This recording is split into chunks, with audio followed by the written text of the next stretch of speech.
Hello everyone, আসসালামু আলাইকুম। কেমন আছেন সবাই? আশা করছি ভালো আছেন। আলহামদুলিল্লাহ আমরাও ভালো আছি।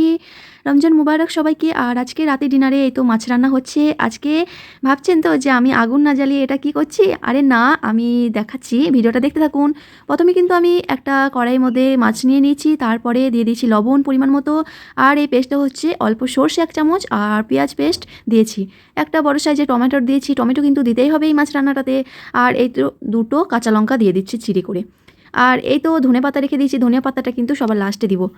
এরপরে আমি কিছু দিয়ে দেবো মশলা, হলুদ গুঁড়ো, লঙ্কার গুঁড়ো, জিরে গুঁড়ো, ধনিয়ার গুঁড়ো, এই 4টার মশলা দিয়েছি আর লবণ। এই মাছটা রান্না করার জন্য বেশি মশলার প্রয়োজন নেই, কিন্তু খেতে খুব ভালো হয়। আপনারা তো অনেক রকমভাবে মাছ রান্না করেন, কিন্তু এভাবেই রান্না করে দেখবেন, খেতে খুব ভালো হয়। আর এরপরে আমি দিয়ে দেবো পরিমাণ মতো সরিষা তেল। আমি এই তো খাঁটি সরিষার তেল ব্যবহার করছি। দিয়ে দিয়েছি একটু, বেশি বেশি করে দিলে বেশি ভালো লাগবে, আমি একটু বেশি পরিমাণেই দিয়েছি। এখন কিন্তু সব ভালো করে এভাবে চটকে চটকে মাখিয়ে নিতে হবে।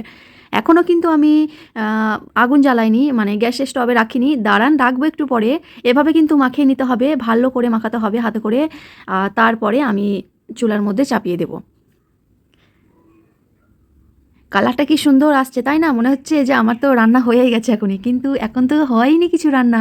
এই মাছটা রান্না করার জন্য কিন্তু বেশি টাইম লাগে না, শুধু এই তো ম্যারিনেশন করছি, এটাই যে আমার টাইম লেগেছে, কিন্তু আর বেশি টাইম লাগবে না, 5 মিনিট ফুটিয়ে গেলে হয়ে যাবে। এই তো এখন আমি গ্যাস জ্বালিয়ে নিয়েছি, আর তারপরে আমি ঢাকনা দিয়ে দিব। 5 মিনিটের মতো ফুটে গেলেই কিন্তু মাছ রান্না রেডি। এই মাছের কারিটা খেতে কিন্তু খুব ভালো লাগে, খুব খেতে ভালো লাগে। আপনারা ট্রাই করে দেখবেন, খুব ভালো লাগবে। 5 মিনিটের জন্য আমি ঢাকনা দিয়ে দিয়েছি, আর ওইদিকে প্রেসার কুকারে ভাত হচ্ছে। আর আজকে সবজি করেছিলাম, আর সবজি ছিল আজকে ফুলকপি, আলু, মটরের তরকারি, সেটা আমরা রাতে ডিনার করব। আর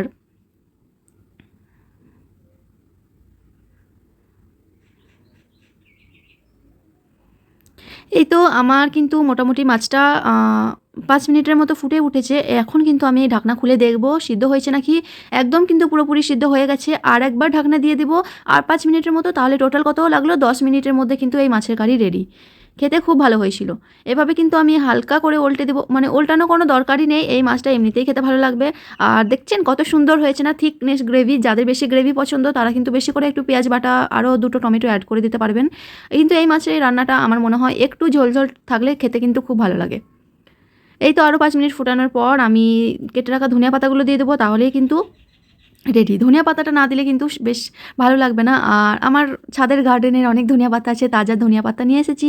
সেই ধনিয়া পাতা আমি কেটে দিয়ে দিচ্ছি এর মধ্যে, আর কিছুটা সবজির মধ্যে দিয়ে দিয়েছি, আর মাছের মধ্যে দিয়ে দেবো এখন।